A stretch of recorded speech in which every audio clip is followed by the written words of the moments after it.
시인 유명한 이렇게 시가 접시꽃 당신인데 도종환 시인의 시 흔들리며 피는 꽃이란 시를 여러분이 들어보셨을 것입니다. 한번 읽어드리겠습니다. 흔들리지 않고 피는 꽃이 어디 있으랴. 이 세상 그 어떤 아름다운 꽃들도 다 흔들리면서 피었나니 흔들리면서 줄기를 곧게 세웠나니 흔들리지 않고 가는 사랑이 어디 있으랴. 젖지 않고 피는 꽃이 어디 있으랴. 이 세상 그 어떤 빛나는 꽃들도 다 젖으며 피었나니 바람과 비에 젖으며 꽃잎 따뜻하게 피웠나니 젖지 않고 가는 삶이 어디 있으랴. 아멘. 예, 성경 말씀은 아니고요. 공감이 되니까 아멘은 공감합니다. 뭐 그렇게 되길 바랍니다. 그런 뜻인데요. 어, 우리 가운데도 시를 쓰시는 분들이 있다고 아는데요. 어, 우리의 어떤 정서적 진실이 담긴 글들은 또 다른 사람에게 공감을 준다고 생각을 합니다. 한 송이 꽃도 피어나기 위해서 심한 바람이 불면 심하게 흔들릴 수밖에 없고 꽃을 피우기 위해서 태풍을 만나 많은 비가 내리면 흠뻑 젖지만 그 흔들림, 그 젖음이 오히려 더 성숙과 자기 자신을 곧게 세우고 아름다운 꽃을 피운다는 그런 시입니다. 우리는 흔들리면 실패했다고 생각을 하고 또 의심하면 믿음이 없다고 생각하고 다른 사람을 판단할 수도 있습니다. 그러나 성경은 흔들림은 결코 믿음의 부재, 믿음이 없음을 말하는 것이 아니라 꽃피움의 과정이라고 그렇게 말합니다.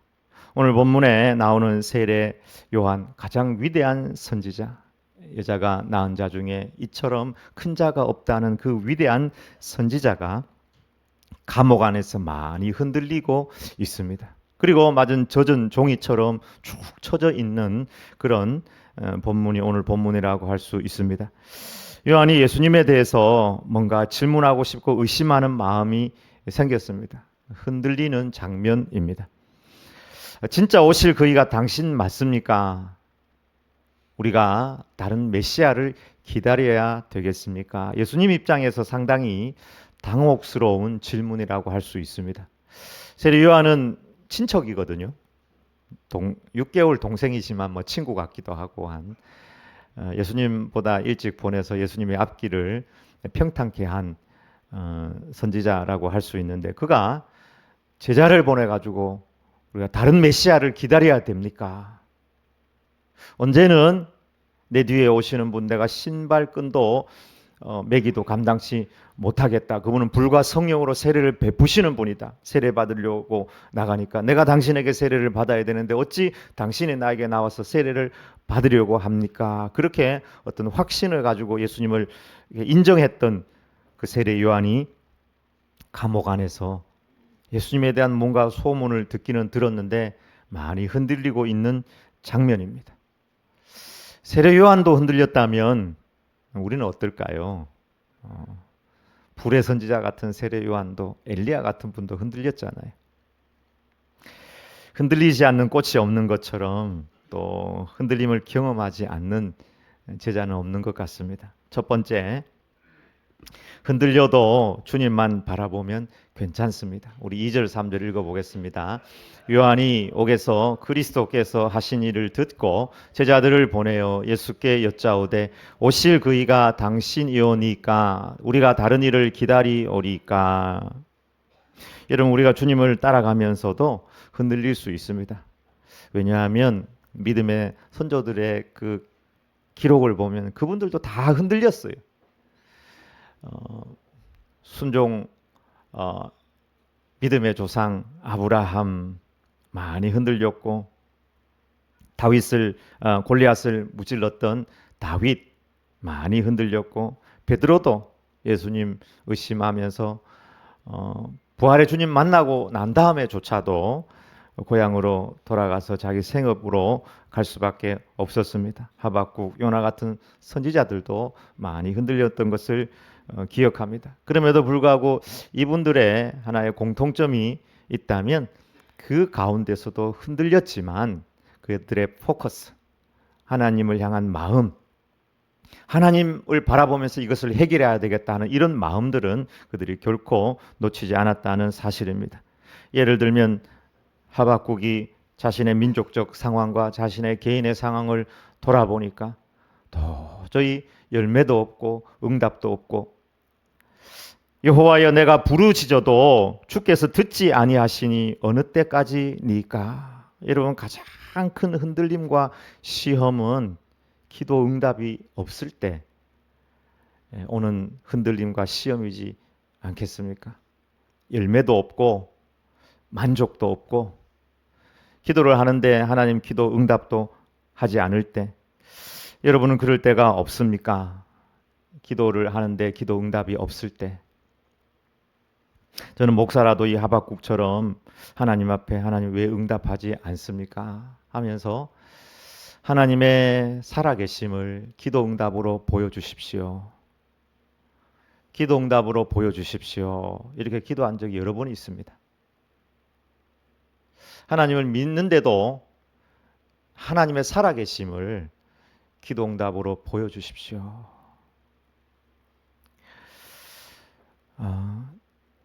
철학자 중에 알베르 까뮤라는 사람이 시지프의 신화를 썼잖아요. 그 시지프 신화에서는 부조리에 대한 이야기가 나오는데, 이 부조리라는 말 자체가 인생을 돌아보면 우리는 일상적으로 이제 부조리라는 단어를 지금도 그대로 쓰고 있지만, 이 부조리의 철학적인 의미는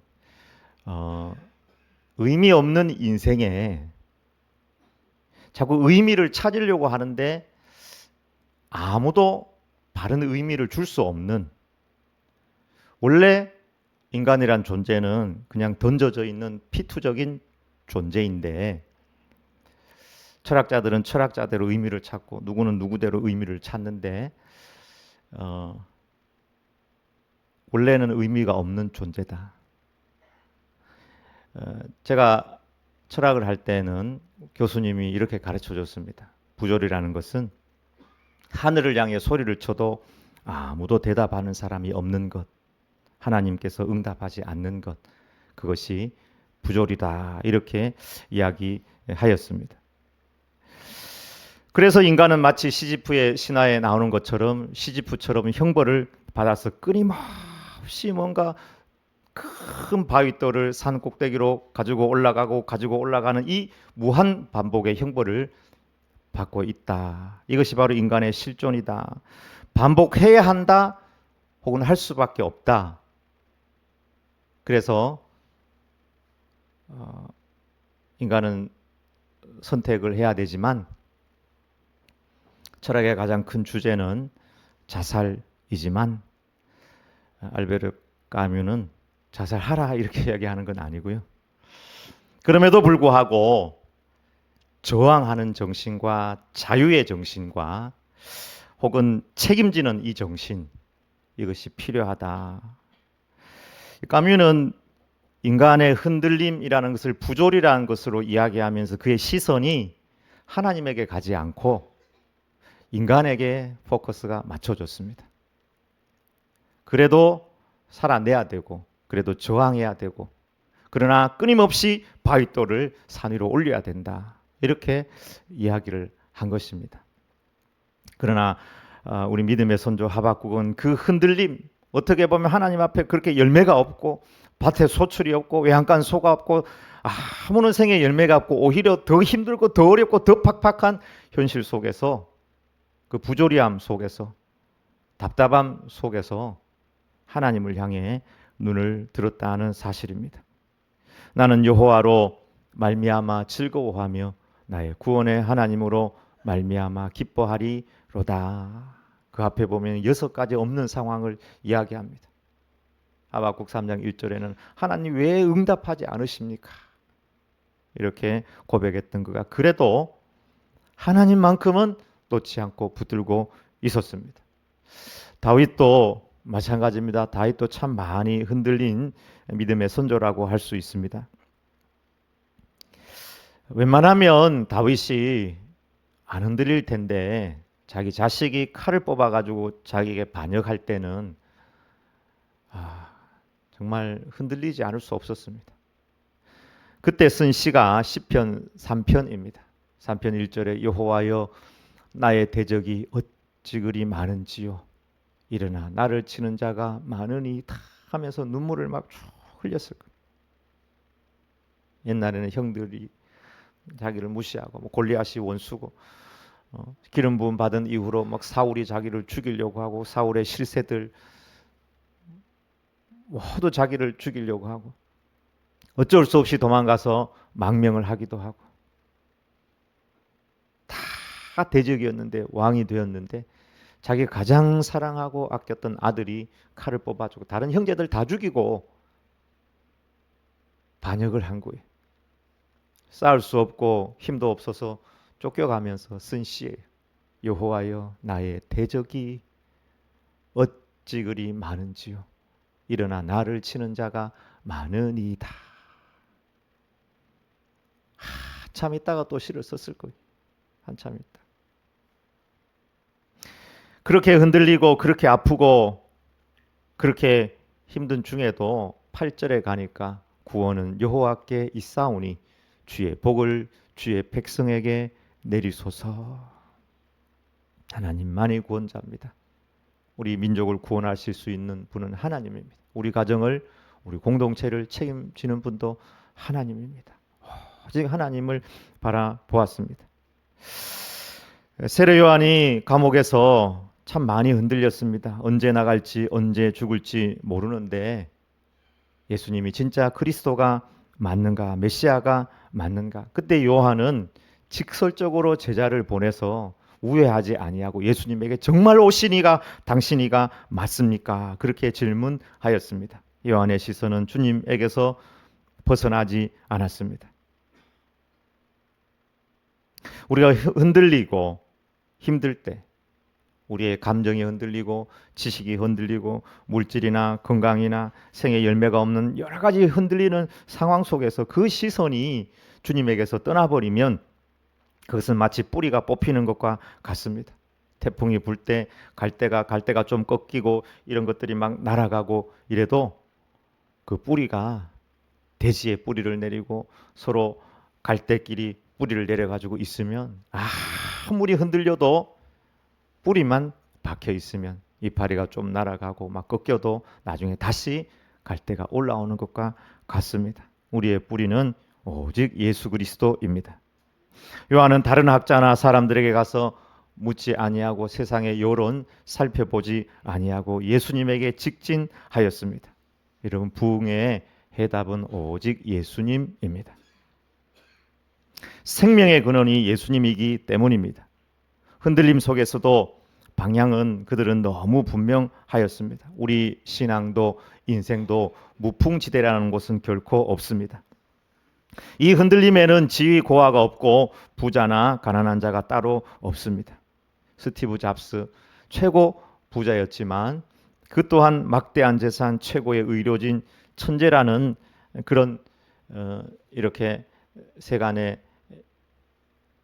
이렇게 칭찬을 받았지만 질병 앞에서는 아무런 소용이 없었습니다. 우리는 반드시 흔들림 속에서도 주님께 기도하고 주님으로부터 답을 찾아야 될 줄 믿습니다. 그러면 주님께서 답을 주십니다. 어떤 답을 주시느냐? 증거로 답을 제시해 주십니다. 예수님의 답은 일하심의 증거입니다. 그것을 다르게 이야기하면 성령님의 역사입니다.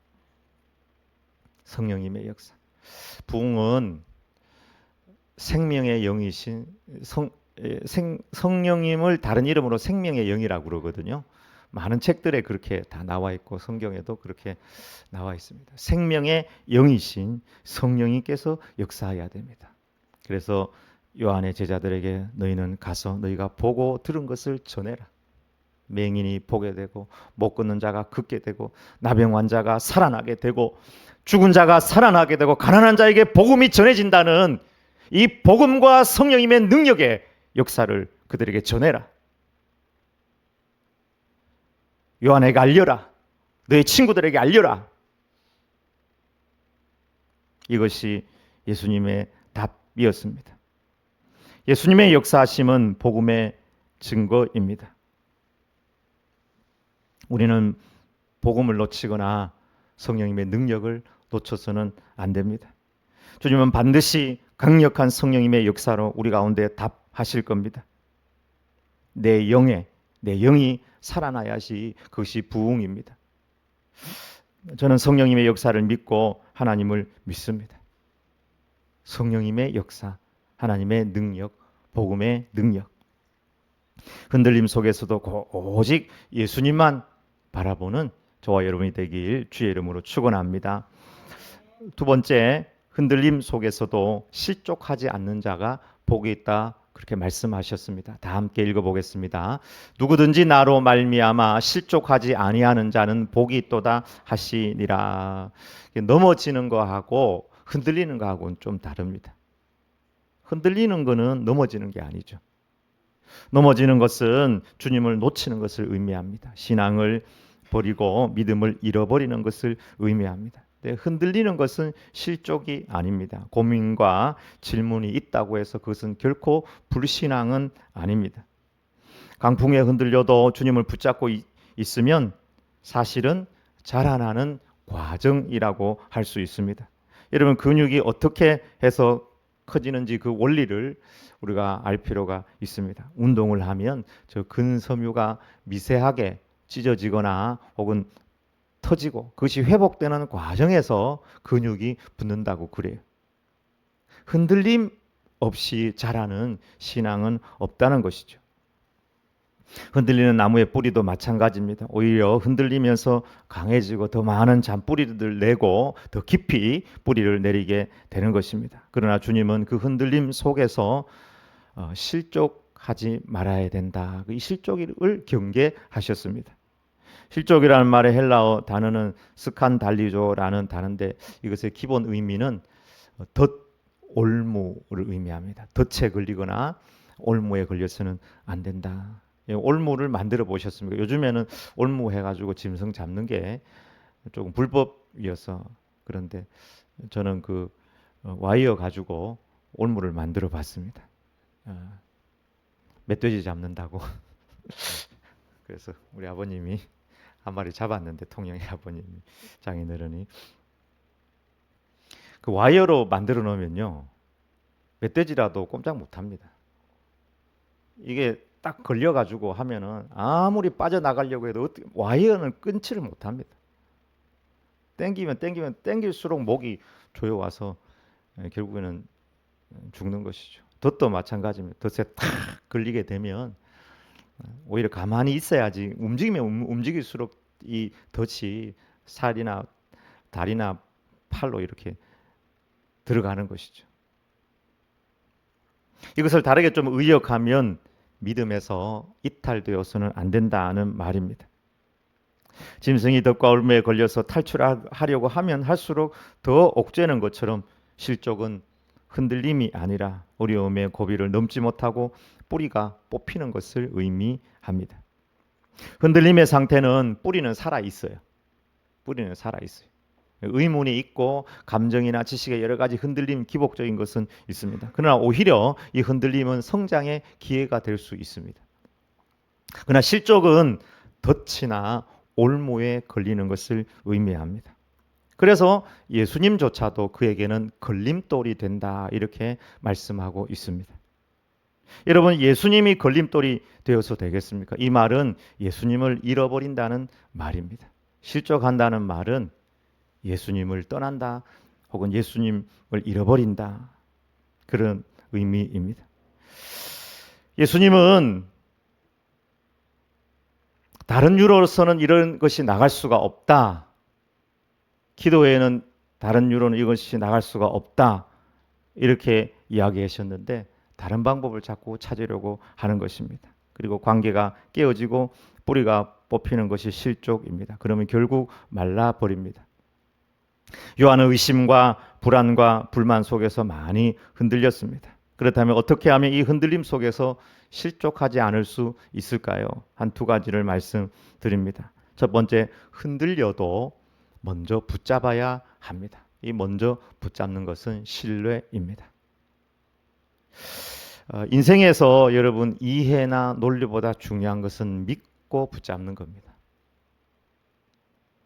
놓아버리면요, 저 바다로 떠내려 가버려요. 바람 불면 다 날아가 버려요. 먼저 신뢰하고 붙잡아야 됩니다. 우리가 사는 세상에도 우리도 모르게 도저히 이해 안 되는 사람을 만나기도 합니다. 나는 왜 화를 내는지 이해가 안 돼. 왜 나한테 말을 안 하는지 이해가 안 돼. 왜 그렇게 결정을 했는지 이해가 안 돼. 근데 여러분도 살아보시고 또 저도 가정에서 가정을 이루고 혹은 어떤 공동체에서 공동체 생활을 해보니까 이해가 다 되는 게 사람 관계가 아니더라고요. 논리나 어떤 이렇게 자기 이해, 이거보다 더 근본적인 게 관계더라고요. 관계. 신뢰하는 관계. 그것이 더 근본인 거예요. 우리 어릴 때 우리 이웃에 싸우는 집안이 있었는데 그 아버지가 심심하면은 이놈의 자식도 호적에서 파버리겠다고. 여러분 그런 말 들어봤습니까?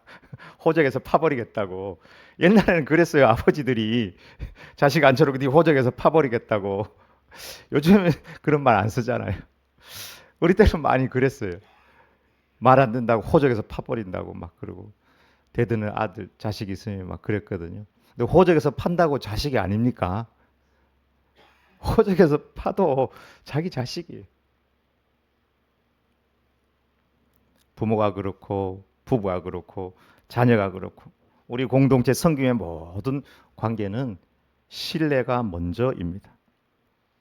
실망을 주고 아픔을 주어도 사랑하며 신뢰하는 것이 관계의 가장 기초입니다. 이것이 흔들리면 뿌리가 뽑히는 겁니다. 친구니까 믿는 거예요. 부부니까 서로 믿는 것이고 자식이니까 믿어주는 것이고. 이해 안 됩니다, 여러분. 부모님 대부분 여기 부모님들이 많은데 이해가 됩니까? 자식들이 하는 결정이나 선택이. 믿어주는 거예요. 신뢰하는 거. 이걸 놓치면 안 된다는 것입니다. 신뢰의 가장 큰 걸림돌이 무엇입니까? 앞에서 말씀드린 것처럼 연관지어서 말씀드리면 내 이해와 내 논리입니다. 나의 이해와 논리를 내려놓는 것, 그것이 십자가 아니겠습니까? 주님의 십자가를 사랑하고 우리 모든 형제자매 관계를 사랑하는 것, 이것이 우리가 뿌리가 뽑히지 않는 길입니다. 우리의 뿌리는 사랑입니다. 신앙의 뿌리도 인간관계의 모든 뿌리도 사랑입니다. 그래서 성경은 모든 율법을 한마디로 딱 요약하면 너는 마음을 다하고 뜻을 다하고 힘을 다하여 내 하나님 여호와를 사랑하라. 둘째는 또 그와 같으니 내 이웃을 내 자신과 같이 사랑하라. 우리가 실족하는 가장 큰 지점에서 우리는 스스로 한번 점검해 보아야 합니다. 내가 놓치고 있는 것이 이 신뢰와 사랑이지 않는가? 이 신뢰와 사랑을 놓쳐버리는 그 지점에서 또 다른 것이 파고드는 것입니다. 성서학자들은 가룟 유다가 정말 돈 때문에 예수님을 팔아버렸는가? 그러면서 또 다른 해석들을 하죠. 이 가룟 유다가 열심당원이었다고 그래요. 열심당원은 우리로 치면 일제강점기에 애국 열사와 같은 분들이, 한편으로는 가슴에 칼을 꽂고 다니는 사람들이, 어떻게 하면 저 로마에게 우리가 무력으로 일어나서 그 지배자들, 그 통치자들을 우리가 물리치고 독립을 할까 하는 행동파들, 장형 인간들, 뭔가 결과를 얻어내려고 하는 사람들입니다. 근데 이 열심당원 가룟 유다의 입장에서 보니까 예수님께서 자꾸 사랑만 강요하고 혁명을 하거나 칼을 뽑지 않는 것입니다. 왜 혁명하지 않는가? 왜 저 로마 사람들 쫓아내지 않는가? 로마 사람들이 오리를 가져가면 십리를 가져라는 거예요. 그 말이 그 말이거든요. 그 로마 사람들이라는 말이 앞에 생략이 돼 있어요. 로마 사람들이 너희 뺨을 치면은 다른 뺨도 돌려대라.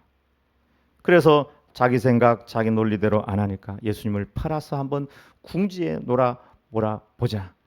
그러면 예수님께서도 그때 칼을 뽑아서 혁명을 하지 않을까. 이렇게 해석하는 학자들도 굉장히 많습니다.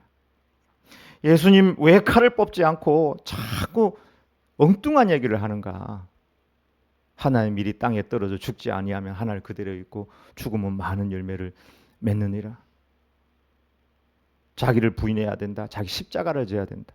아니 칼을 뽑아야 되는데 왜 자꾸 내가 죽어야 된다고 이런 말씀을 하시는가. 그리고 결국에는 팔았는데 예수님께서 십자가에 못 박혀 죽어버리거든요. 참을 수 없는 거예요. 자기 자신도 용서할 수 없고. 급진주의자 가룟 유다의 입장에서는 혁명하지 않고 로마와 맞서지 않는 예수님이 전혀 이해가 되지 않았던 것입니다. 저는 그렇게 예수님을 팔았던 가룟 유다에게 질문하고 싶습니다. 가룟 유다여, 당신은 예수님을 사랑하였는가? 가룟 유다여, 당신은 예수님을 사랑하고 있는가? 가룟 유다여, 당신은 배신하고도 예수님을 신뢰하고 사랑하는가? 사랑이 사라지고 이해 타산, 내 논리가 자리하는 그곳에서 신앙의 뿌리는 상하고 뿌리가 뽑혀지게 되는 그곳에 물질이 들어온 거예요. 물질이 먼저가 아니고 신뢰와 사랑이 약해지는 그곳에 물질이 들어왔다는 사실입니다. 가장 안타깝고 가장 무거운 예수님의 탄식. 차라리 태어나지 아니하였더라며 너에게 좋았을 거다. 여러분, 예수님에게 이런 이야기 들은 사람이 도대체 누가 있습니까? 차라리 태어나지 말았습니다. 이 설교를 저희 모교회 목사님이 설교를 했습니다. 차라리 태어나지 않았더라면 그런 사람이 돼서 되겠느냐. 내 논리, 내 생각 가지고, 내 방법 가지고 예수님은 십자가를 져야 된다고 하는데 어디서 칼을 뽑아가지고 혁명을 하자고 하는 이런 생각, 이런 마음을 가지고 예수님을 따라가려고 하는가. 여러분, 모든 것을 잃어도 사랑과 신뢰를 잃어버리면 안 됩니다. 대한민국에 살고 대한민국에 함께 사는 것만 해도 축복이고 함께 부산에서 한 교회를 섬기고 있는 것이 얼마나 축복입니까? 내 친구고 내 선배고 내 후배고 내 동료고 선배이기에 후배이기에 동료이기에 엄마이고 아빠이기에 신뢰하고 사랑하는 것. 이거 놓쳐버리면요. 그 뿌리가 들리면서 거기 다른 것이 싹 들어와요.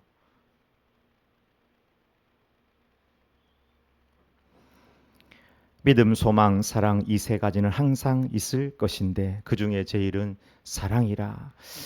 최고가 사랑이라는 의미보다는 제가 늘 말씀드리는 것처럼 실제 내용이 사랑이라는 의미고 믿음하고 소망도 동시에 존재합니다.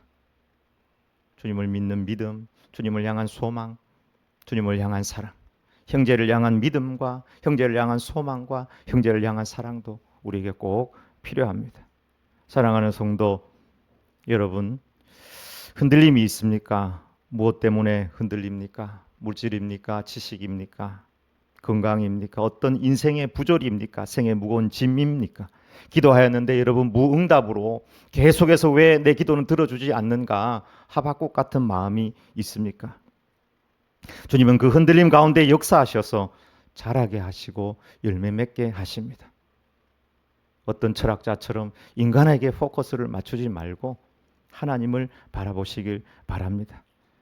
좀 흔들려도 괜찮습니다. 그러나 죽으시고 부활하신 예수님만은 놓치지 말길 바랍니다. 부흥의 핵심은 예수님입니다.